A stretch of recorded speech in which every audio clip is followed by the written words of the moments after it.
High বন্ধুরা, আসসালামু আলাইকুম। কেমন আছেন সবাই? আশা করছি সবাই ভালো আছেন। আলহামদুলিল্লাহ আমিও ভালো আছি।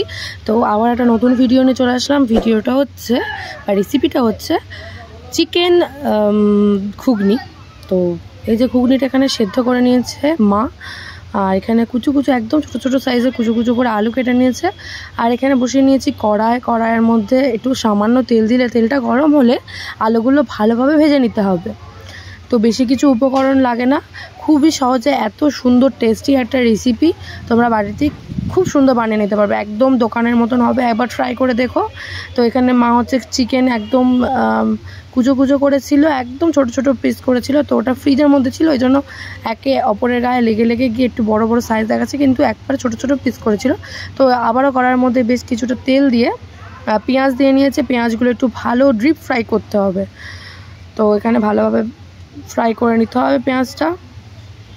মা কিন্তু বেশ নেড়ে চেড়ে অনেকক্ষণ ধরে পেঁয়াজটাকে ফ্রাই করে নিচ্ছিল। তো তোমাদের কাছে ভিডিওটা কেমন লাগলো অবশ্যই কিন্তু কমেন্ট করে জানিও। তো এর মধ্যে দিয়ে দিল তেজপাতা, পেঁয়াজের ভেতরে আর কি দুটো তেজপাতা মানে ছিঁড়ে নিয়েছে।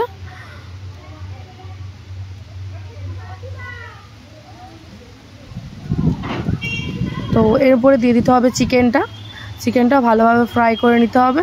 এত মানে জল ছিল, তো বরফ জমে গেছিলো, তো ছিটকাচ্ছিল হাত পায়ে। তো একটুখানি মা বললো একটুখানি পরে আবার ভিডিওটা কর। তো একটু বেশ দেখতেই পাচ্ছ ভাজা ভাজা হয়ে গেছে, আর একটু ভাজা ভাজা করতে হবে। তো লবণ দিয়ে নিয়েছিল একটু, আর আদা রসুনের পেস্ট সামান্য জাস্ট একটু। আর এখানে আজকের ওয়েদারটা ছিল, যখন মা রেসিপিটা কালকে বানিয়েছিল তখন কিন্তু খুব গরম ছিল, বাট আজকে এত সুন্দর হাওয়া দিচ্ছে আর চারিদিকে মেঘ করে আছে। এখন সন্ধ্যাবেলা ছাদের উপরে বসে বসে আমি ভিডিওটা এডিট করছি। তো এখানে দিয়ে দিচ্ছে হলুদের গুঁড়ো, আদা রসুনের দেওয়ার পর জিরের গুঁড়ো আর লঙ্কার গুঁড়ো। বাচ্চারা খাবে সেহেতু অল্প করে দেওয়া হয়েছে।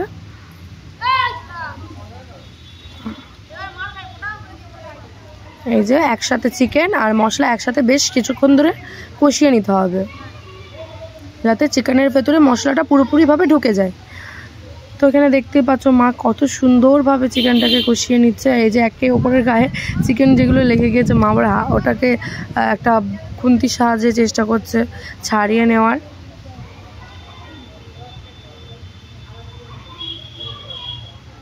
এত গরম, মাকে বলছি মা তুমি ভিডিওটা বানিয়ে নাও, কী বলে রান্নার রেসিপিটা বানিয়ে নাও, আমি না ভিডিও করতে পারছি না, এত গরম ছিল। বাট দেখো আজকে ওয়েদারটা কত সুন্দর, বেশি গরম একদমই ভালো লাগে না। তো সন্ধেবেলার জন্য এটা কিন্তু পারফেক্ট। একদিন ট্রাই করে দেখো, সত্যি খুব ভালো হবে। ট্রাই করলে অবশ্যই কিন্তু জানিও কেমন লাগলো তোমাদের কাছে এই রেসিপিটা, চিকেন ঘুগনি রেসিপি। আমি বলবো দোকানও ফেল এই রেসিপিটার কাছে। তো সামান্য এখানে জল দিয়ে আবার একটু কষিয়ে নিতে হবে। এর উপরে দিয়ে দিতে হবে আলুগুলো, যেগুলো ভেজে রাখা ছিল। তো আলু আর চিকেন একসাথে কষিয়ে নিতে হবে, যাতে চিকেনের মতন আলুর ভেতরেও মশলাগুলো ঢুকে যায়। এখনও তো আমার গলার ভয়েস ঠিক হলো না, তোমরা একটা অ্যাডজাস্ট করে নিও। এই যে মা এখানে ঢাকা দিয়ে দিয়েছে, যাতে চিকেন আর আলু একসাথে ভালোভাবে সেদ্ধ হয়ে যায়।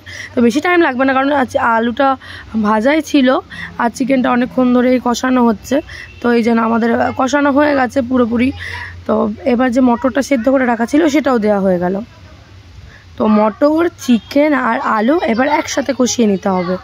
আর এই যে সারাদিন গরম ছিল, কালকে এত গরম ছিল, বেশ কিছুদিন ধরেই গরম হচ্ছে। তো আজকে এখন ঠান্ডা ঠান্ডা ওয়েদার হওয়ার জন্য পাড়ার মধ্যে বা অন্য বাড়িতে, পাশের বাড়িতে সবাই এখন ঠান্ডা ঠান্ডা ওয়েদার হয়ে গেছে বলে বেরিয়েছে। ওই জন্য অনেক হয়তো বা নয়েজ আসছে, ওরা সব কথাবার্তা বলছে। এবার তাদেরকে তো আমি বারণ করতে পারি না। এখানে চিনি, এলাচ আর লবঙ্গ মা ওপর থেকে একটু ছড়িয়ে দিল। তো আবারও ভালোভাবে কষিয়ে নিচ্ছে। এখনই দেখতে থাকো কত সুন্দর লাগছে, খুবই টেস্টি হয়েছিল। মানে মা ঘুগনি করে, বাট চিকেন ঘুগনি আজ ফার্স্ট টাইম আমাদের বাড়িতে হলো। মারই একটা আইডিয়া, তো দারুণ লেগেছে। মাকে বলেছে আরেকদিন বানাবে। মা বলছে প্রত্যেক দিন কে একই বানাবো, তো এটা তো তাহলে দিতে পারবি না। বললাম যে তাহলে একদিন মাটন ঘুগনি করবে। মা বললো ঠিক আছে তাহলে একদিন তাই হবে। আর আমার ঘুগনি কিন্তু অনেক ফেভারিট, ঘুগনি ফুচকার থেকেও বেশি ঘুগনি আর আইসক্রিম ফেভারিট। তো কার কার ঘুগনি ফেভারিট প্লিজ কমেন্ট করে জানিও। আর বাংলাদেশি ঘুগনিকে কি বলে এটাও কমেন্ট করে জানিও। আমি যত সম্ভব জানি এটাকে চটপটি কিংবা কিছু একটা বলে, আমাদের এখানে অনেক জায়গায় বলে, বাট আমরা এখানে ঘুগনিই বলি এটাকে। তো ওখানে যে মা স্পেশাল মশলা ঘুগনিতে দেওয়ার জন্য, তো এই মশলার একদিন তোমাদেরকে দেখাবো কিভাবে বানিয়েছে মা। তো মা এটাও দিয়ে নিল। এই চাট মশলা দিলেও হয়, বাট চাট মশলাটা না দোকানে ছিল না, এই জন্য মায়ের স্পেশাল মশলাটা, ভাজা মশলা যেটা বলে, সেটা দিয়ে দিয়েছিল। খুব ওটা দেওয়ার পরে যেন হচ্ছে টেস্টটাই মানে একটা আলাদা, বা স্মেলটাই একটা অন্য ধরনের আসছিলো। তো ওখানে আরেকটু মা জল দিয়ে নিল, জল দিয়ে একটু ঢাকা দিয়ে দিতে হবে, একটু ভালো করে নেড়ে ছেড়ে ঢাকা দিয়ে দিতে হবে।